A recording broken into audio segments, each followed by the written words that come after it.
जी अस्सलाम वालेकुम जी, welcome back करते हैं अपने यूट्यूब चैनल पर सब दोस्तों को। तो उम्मीद करते हैं सब दोस्त खैरियत से होंगे, फिटफाट होंगे। तो आज जी दोस्तों छत पे बैठे हैं, 2-3 दिन के बाद आपका भाई वीडियो बना रहा है। कश्मीर गए हुए थे तो फौतगी होगी, मेरी नानी फौत हो गई थी, इसलिए कश्मीर 2-3 दिन लगे हैं। तो आज आए हूँ, आते ही दोस्तों के साथ वीडियो बना के शेयर कर रहे हैं। जो दोस्त चैनल पर नए हैं लाइक शेयर सब्सक्राइब कीजिएगा। तो बाकी बड़ी वहाँ वीडियो बन रही हैं जी। हमारे नासर भाई हैं, उनकी बनी है। सरदार भाई मैंने वीडियो बनानी नहीं थी, मैं कहा चलो कल रिलैक्स होकर वीडियो बनाऊंगा, लेकिन अभी ना थोड़ा सा बनता था उन्हें देना पैगाम। कल उन्होंने एक वीडियो डाली, उसमें उसने बड़ी गलत सी बातें की हैं उन्होंने। तो सरदार भाई आपके लिए मैं बना रहा हूँ वीडियो कि मेरी जान आप रोज़ कोई ना कोई कुत्ते चीका छेड़ के बैठ जाते हो कि यार नासर की नसीब आ गया, ये हो गया वो हो गया। तो भाई मेरे अगर तुसी बाजी लानी है तुसी सीधे तरीके नाल आओ, उत्थों पिंडियों आके कोई तुहाडी गलबात कराने ना सरदार साहब। तुसी आए दिन कोई ना कोई पंगा छेड़ के पै जाते हो, फिर वो तुहाडी मतलब सही बोलता है वीरू भाई कि वीडियो चैनल चलाने के मारे दे ड्रामेबाजी कर रहा है। गल हैगी कि तू बाजी खेडनी है, तेनू नासर तो इलावा यार कोई और बंदा नहीं लभदा। इन्नी दुनिया पई तेरे पिंडी च कोई कबूतरबाज नहीं है। तू नासर का नाम रख के लग लेना कि जी नासर ना बाजी, नासर ये हो गया। तू मेरी जान है, मैं वीडियो बना रहा तेरे लिए, तू इस तरह कर पिंडियों आ नासर का पहले अपना हिसाब किताब क्लीयर कर। जे बाजी डाणी हूँ तो लोरों आके बाजी उड़ा लै, नहीं उड़ानी तो आके वह क्लीयर कर। जो कोई मिठाई लगी वो दे तो क्लीयर कर। असी तेन छत देने तेरे नाल बाजी लाने, तेनों बहुत भरा मेरे कीड़ा बाजियां लांदा ना, तो तेरा वो भी शौक पूरा करा देने। तू आके पहले नासर ना अपना क्लीयर कर कि बाजी उड़ानी हूँ कि नहीं उड़ानी। तो अगर जे तू उड़ानी है तो फिर तू वीडियो बना के पा के मैं लोरों आके बाजी उड़ावांगा। तो अगर नहीं उड़ानी तो मेरी जान वो हिसाब क्लीयर कर तो आके सानू दस के तू बाजी उड़ानी, असीं तेनों छत देने तेरे पिंडी दे विचों छत देंगे तो साडी अपनी छत ही होएगी। असीं उत्थे आके तेरे नाल पर्चा भी लिखांगे, सब कुछ करांगे तेरी मर्जी के मुताबिक। लेकिन वीडियो खेलना छड़ दे। तू बड़ा गल्लां चुक के गल्लां कर रहा सा। उस्ताद साजिद की छत तो इंज हो जाएगा, उस्ताद साजिद की छत मैं दे देना। कल उन्होंने तेरी वीडियो बना के तेरा मूँह भी बंद कर दिता इस गल तो कि तू जिन्ना दिल करना नाम ले लेना, जिहड़ा दिल दे नाम करना।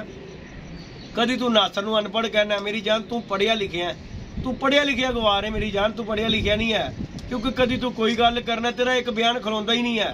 तू कदी किसी के मतलब गल कर देना, कदी किसी के मतलब। तो मैं वीडियो तद बना रहा कि जो तू पार्टी करना है ना कि यार उस्ताद साजिद को गए है बाजी लाने लई ते भज गए। मेरी जान मेरिया बाजियां लगियां उस्ताद साजिद नाल, आठ जेठ लगा होया। तो जे तेरा कोई कीड़ा भुड़कदा ना तो तू मेरी जान आके नासर नाल अपना क्लीयर कर। उस तो बाद आके साडे नाल लिख लै जिहड़ियां बाजियां लिखणियां। तेनों असीं पिंडी देने, असीं पिंडी आवांगे, उत्थे आके तेनों छत देंगे, ठीक है। तो तेरियां बाजियां लवा के जावांगे ते साडे नाल दी बाजी उत्थे तेरे नाल उडेगी। पहले नासर नाल क्लीयर कर, फिर अगला तेनों घर वहाने आ।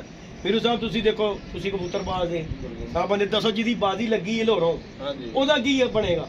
पहले ਉਹਦਾ ਕਲੀਅਰ ਕਰਨ ਨਾ, ਉਹਦਾ ਪਹਿਲੇ ਕਲੀਅਰ ਹੋ ਗਿਆ। ਪਹਿਲੇ ਉਹਦਾ ਆਕੇ ਆਪਣੇ ਮਾਮਲਾ ਕਲੀਅਰ ਕਰਨ, ਜਿਹੜੀ ਵੀ ਕੋਈ ਮਠਾਈ ਲੱਗੀ ਹੈ ਜੋ ਵੀ ਮਾਮਲਾ ਕਲੀਅਰ, ਫਿਰ ਅਗਲੀ ਗੱਲ ਕਰੋ, ਫਿਰ ਅਗਲੀ ਛੱਤ ਦੇਣੀ ਬੰਦੀ। ਫਿਰ ਅਗਲੀ ਛੱਤ ਦਿਓ। ਉਹ ਰੋਜ਼ ਕੱਟਾ ਛੇੜ ਕੇ ਬਹਿ ਜਾਂਦਾ कि जी मेरे नाल बाजी लाओ, नासर भज गया, फलाना भज गया, ढींगना। पहली बात जेदी भाई मैं आपकी बात तो रहा हूँ, पहली बात जो ही उसने ये बात छत दे दी वही छत उड़ती है, बार बार नहीं। आज मैंने आपकी छत दे दी, कल आपने मैंने दूसरी छत दे दी, ऐसे छत नहीं उड़ती। नहीं है वो छत। देखो जी जी छत तेरी बाजी लगी है, पहले अपनी वो छत क्लीयर कर। जे छत क्लीयर हो गई, खत्म हो गई है, सीधी गल कर वीडियो बना के यार कि यार मेरी छत करो ना, फिर अगला मुतालबा कर, अगला मन्ने ना मन्ने अगले दी गल। कहना छत भी खत्म नहीं हुई, फलाना काम भी नहीं होया। ते भरावा रोज तो ड्रामे गिरियां, रोज ड्रामे गिरियां। वो भरा तेनों लाहौर तो इलावा कोई बंदा लभदा ही नहीं है। पिंडी च किन्ने बैठे ने उस्ताद शगीरत, किन्ने बैठे ने, किन्ने कबूतरबाज बैठे ने। तेरा उन्होंने शौक हो के पूरा तेरा कीड़ा ठंडा नहीं होता कि जरूरी है कि तू नासर का ही नाम लेना है कि नासर इंज हो गया, नासर इंज हो गया। मेरी जान तू पढ़िया लिखिया बंदा है, तू किस तरह की अपना इस्तेमाल करना है, लैंग्वेज इस्तेमाल करना है। कभी तेनों कुछ कह रहा तेरे नाल वड्डा है, तू मेरे नाल भी मेरे ख्याल नाल छोटा होएगा ते ओनू तू लगा होया। मेरी जान तू पढ़िया लिखिया बंदा, तेनों खुद ख्याल करना चाहिए। तू ओनू अनपढ़ कह रहा, मैंने तू अनपढ़ लगना यार। माशाल्लाह पढ़ा हुआ है, बैंक में जॉब करता है।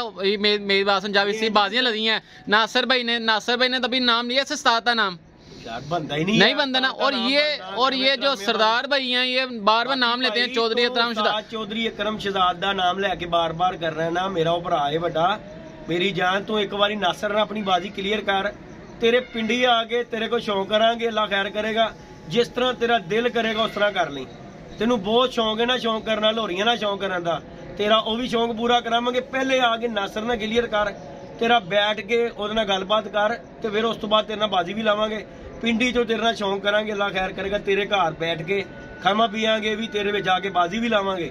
ਤੂੰ ਪਹਿਲੇ ਆਪਣਾ ਆ ਕੇ ਇਹਨੂੰ ਤੇ ਕਲੀਅਰ ਕਰ ਕੇ ਉਡਾਣੀ ਹੋ ਕਿ ਨਹੀਂ ਉਡਾਣੀ, ਪਹਿਲੇ ਉਹਨੂੰ ਤੂੰ ਕਲੀਅਰ ਕਰ ਨਾਸਰ ਨੂੰ, ਉਸ ਤੋਂ ਬਾਅਦ ਗੱਲ ਕਰਾਂਗੇ। ਬਾਕੀ ਰਹੀ ਗੱਲ ਭੱਜਣ ਦੀ, ਤੇ ਮੇਰੀ ਜਾਨ ਸਾਡੀਆਂ ਤੇ ਬਾਜ਼ੀਆਂ ਲੱਗੀਆਂ ਹੀ ਉਹਦੇ ਨਾਲ, ਤੇ ਇੱਕ ਬੰਦੇ ਨਾਲ ਇੱਕ ਬੰਦੇ ਦਾ ਹੀ ਸ਼ੌਂਕ ਹੁੰਦਾ ਕਿ ਹੁਣ ਇੱਕ ਬੰਦੇ ਨੂੰ 50 ਛੱਤਾਂ ਦੇ ਦਈਏ। ਮੇਰੀ ਲੱਗੀ ਹੈ ਸਾਜਦ ਭਾਈ ਨਾਲ ਸ਼ੌਂਕ ਹੋ ਰਿਹਾ, ਹਾਰਡ ਜੇਠ ਲੱਗਾ ਹੋਇਆ। ਬਾਕੀ ਤੇਰਾ ਸ਼ੌਂਕ ਹੈ ਮੇਰੀ ਜਾਨ, ਤੂੰ ਵੀ ਅੱਲਾ ਖੈਰ ਕਰੇਗਾ, ਸ਼ੌਂਕ ਕਰ ਲਈ। ਬਾਕੀ ਮੇਰਾ ਭਰਾ ਨਾ ਵੀਡੀਓ ਖੇਲਣਾ ਛੱਡ ਦੇ, ਅਜ਼ਾਨਾਂ ਹੋ ਰਹੀਆਂ, ਅਸੀਂ ਹੋਰ ਤੈਨੂੰ ਕੋਈ ਮੈਸੇਜ ਨਹੀਂ ਦਿੰਦੇ। ਬੰਦੇ ਦਾ ਪੁੱਤਰ ਬਣ ਤੇ ਆਪਣਾ ਕੰਮ ਕਰ ਮੇਰੀ ਜਾਨ, ਐਵੇਂ ਰੋਜ਼ਨਾਮੇ ਬਾਜ਼ੀਆਂ ਨਾ ਕਰ, ਅੱਛਾ ਨਹੀਂ ਲੱਗਦਾ ਕਿ ਅਸੀਂ ਵੀ दूसरी लैंग्वेज तेरे मुतालिक इस्तेमाल। बात ये सरदार भाई का खुदाम ये था महफिल में तुम दौड़े हो, कौन दौड़ा? चलो ये क्लियर कर लेना, हाँ जी, तेरे नाल कर लेनी है। कोई भी नहीं दौड़िया, दो इन दौड़ा बाद बाजी मीरू भाई उत्थे ही बैठे सी, मैं मौके ते मौजूद सी, कोई भी नहीं दौड़िया। ठीक है, बस आपस में जिन्हां ने मामला नहीं तय हो सके, जिहदी वजह नाल बाजी नहीं लगी। ठीक है ना, ਇਹਦੇ ਵਿੱਚ ਕੋਈ ਮਸਲਾ ਨਹੀਂ, ਬੜੇ ਬੜੀ ਛੱਤਾਂ ਨੇ, ਬੜੇ ਬੜੇ ਲੋਕ ਨੇ ਜਿਨ੍ਹਾਂ ਦੇ ਆਪਸ ਵਿੱਚ ਮਾਮਲਾ ਨਹੀਂ ਤੈਅ। ਭਾਈ ਸਾਡੀਆਂ ਲੱਗੀਆਂ ਨਹੀਂ ਹੋਈਆਂ, ਸਾਡੀ ਅਸੀਂ ਲਾ ਕੇ ਨਹੀਂ ਉੱਠੇ ਬਾਗੀ, ਜਿਸ ਤਰ੍ਹਾਂ ਉਹਨਾਂ ਨੇ ਕਿਹਾ ਜਿਹੜੀ ਮਠਿਆਈ ਕਹਿ ਕੇ ਉੱਠੇ ਆ ਯਾਰ, ਜਿਹਨਾਂ ਲਈ ਕਿਹੜੀ ਗੱਲ। ਬਾਕੀ ਰਹੀ ਭੱਜਣ ਦੌੜਨ ਦੀ ਗੱਲ, ਤੂੰ ਨਾਸਰ ਨਾਲ ਕਲੀਅਰ ਕਰ, ਜਾਣਾ ਹੋ ਰਹੀਆਂ। ਉਸ ਤੋਂ ਬਾਅਦ ਤੇਰੇ ਨਾਲ ਪਿੰਡੀ ਆ ਕੇ ਮੈਂ ਬਾਜ਼ੀ ਲਿਖਾਂਗਾ, ਆ ਕੇ ਜਿੰਨੇ ਦੀ ਕਹੇਗਾ ਮਠਿਆਈ ਉਹਨੇ ਦੀ ਲਿਖਾਂਗੇ ਤੇਰੇ ਨਾਲ ਆ ਕੇ ਬਾਜ਼ੀ। ਪਹਿਲੇ ਪਿਛਲੇ ਮਾਮਲਾ ਪਹਿਲੇ ਪਿਛਲੇ ਕਲੀਅਰ ਕਰ, ਫਿਰ ਤੈਨੂੰ ਬਾਜ਼ੀ ਲਾਣੇ ਅੱਲਾ ਕਰ ਕੀਤਾ। ਬਾਕੀ ਵੀਡੀਓ ਖੇਲਣਾ ਛੱਡ ਦੇ। ਜਿਹੜਾ ਬੰਦਾ ਇੱਜ਼ਤਦਾਰ ਹੁੰਦਾ ਨਾ, ਉਹਦੇ ਲਈ ਇੰਨੀ ਚਪੇੜ ਬੜੀ ਹੁੰਦੀ। ਕੱਲ ਉਸਤਾਦ ਸਾਜਦ ਨੇ ਜਿਹੜੀ ਤੇਰੇ ਮਤਲਬ ਬਣਾ ਕੇ ਵੀਡੀਓ ਪਾਈ ਹੈ ਨਾ, ਇੰਨੇ 'ਚ ਹੋਵੇ ਤੇ ਬੰਦੇ ਦਾ ਪੁੱਤਰ ਹੋਵੇ ਤੇ ਹਟ ਜਾਂਦਾ ਇਸ ਗੱਲ ਤੋਂ। बाकी जी दोस्तों, वीडियो में अगर कोई गलत बात हो गई हो उसकी माजरत है। सरदार भाई के लिए छोटा सा मैसेज है, इंसानियत बन, इंसान बन, ते ना सानू कोई इस तरह गलत बोलन दे उत्ते मजबूर कर। ओके, अल्लाह हाफिज।